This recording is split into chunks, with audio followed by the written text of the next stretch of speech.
My first tip would be to start with finding your niche. Many musicians are very confused when they start playing music and when they start promoting their music. Find one thing that you're good at. You can experiment. You can post some things online, see what performs best, and see what the reaction of your friends and your audience already, if you have any, is. Then focus only on the things that perform best. It is clear that in the beginning you would have no money. Nobody has money, or maybe almost nobody. And it's very hard when you have no money. It's very hard to figure out how to invest the little that you have so that you can actually keep going. You have to be very smart about it because you have no money to waste. However, what you have a lot is time, and use that time intelligently. For instance, you have to build a website. Obviously, you have no money to pay someone to build it for you. What you can do is spend some time and learn how to do it yourself. It's really not that hard. Create good materials for yourself and invest very intelligently. Network. Well, it's in this list because it's very important, obviously. Everything in music is based on network, is based on connections. What you need to do is start with figuring out ways to make connections for almost free. Social media, as I mentioned, is quite obvious, but then attending all kinds of festivals, gigs. Take all the opportunities to meet as many people as possible because you never know which person will be helping you in the future and where the next opportunity would come from. The next thing is organizing events.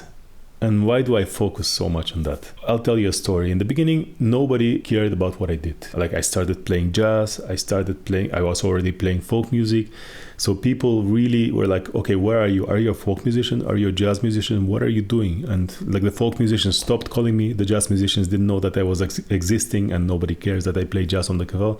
So nobody would actually reach out and try to invite me for a gig. And I was very frustrated for quite some time. What I did is I started organizing events myself. I even organized a festival. It's hard. You figure out how to make funding for it, maybe crowdfunding, maybe there's like public funds. If you live in Europe, there's plenty of opportunities that you can apply for different funding options. Figure out how to do that. This is important, and this can create very good opportunities for you because you're creating your own opportunities. You're not waiting for someone to invite you, and this is taking action. I mentioned earlier about investments and how to make the best of your money. In the beginning, money is obviously limited, and we need to make the best of it. That means create your own website, create everything that you can make for as little money as possible, and make sure that it's as quality as possible. I know this sounds very hard, but it's really not. For instance, when you want to create a video, I have fancy lighting here, but maybe you don't have that. Just use a sun then. The competition is fierce, so you need to stand out. Do not undervalue or undersell your art. And why do I say this? When I was at the university, one of my fellow students invited me to play a gig for 25 euros per person. And I just smiled and said, no, I will not do that.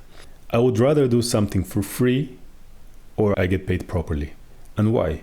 If I do it for free, I just let them know, okay, I'm doing this as a favor because I think I like you. I think this is important for me, and I'll do it because I think this is going to benefit positively my career. I don't stay in the middle. 25 euros is ridiculous. You don't do that. So the other option is to just get paid properly. And this is, of course, much better. But in the beginning, not many people may be willing to do that. So you need to make sure you find the balance. You don't undersell your art and yourself, but you still play. Don't do it for little money because then it's very hard to ask for more.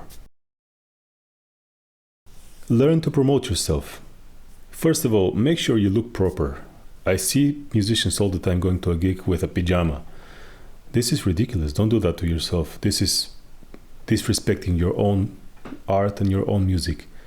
Make sure you look as sharp as possible. Make sure your materials are as sharp as possible. Create a good website. Create a nice press kit. Create a good portfolio. And make sure that you look successful. Fake it till you make it, they say. And I actually agree with that. Make sure that everything you do is top notch so that people can see quality. Then you can ask more money for your art, and then you can keep creating more. The next thing is teaching. As obvious as it seems, a lot of people actually refuse to teach, and I was one of them. In the beginning, I was like, no, teaching is not for me. Then COVID started and I started teaching, and to be honest, I love it because I learn a lot from doing it. But again, as everything else, you need to do it as professionally as possible. Collaboration is the next point I would like to focus on. In the beginning, when you start, you have 0 fans or maybe very little. You have your friends, you have your family, but that's not enough to keep you going with music. Maybe your friends already have some established fan base that you can also take advantage of. Collaborate with them, create some cool content with them, and maybe their audience starts liking you as well and start investing in you. Okay, I recently read a book about music business, and there was something very interesting inside. It said you need 1,000 loyal fans to make it in music. And this is something that really resonates with me. They can be scattered all over the world. But if you have 1,000 fans that always buy your music, always go to your concerts whenever you have concerts, always buy your merch, then I'm sure you can make it, and you can make a pretty good living as a musician. I mentioned about materials. One of the best things I think you can do to promote yourself and your website is writing very good content. And this also applies for social media. If you post something, make sure it's as good as possible so that people can find you organically, because obviously in the beginning we have not so much money to invest. So we need organic traffic as much as possible. Again, going back to the website, figure out a good way to monetize your services, your merch, like your music. And the easiest way to do that is to create a store on your website. There's a plugin called WooCommerce. It's free. It's very easy to use. Just learn it. There's plenty of tutorials online. Put your services, put your products out there, your merch, and start selling. But don't do it too aggressively, because people don't like being sold to something. What they want is to like you, and then because they like you, to buy something from you.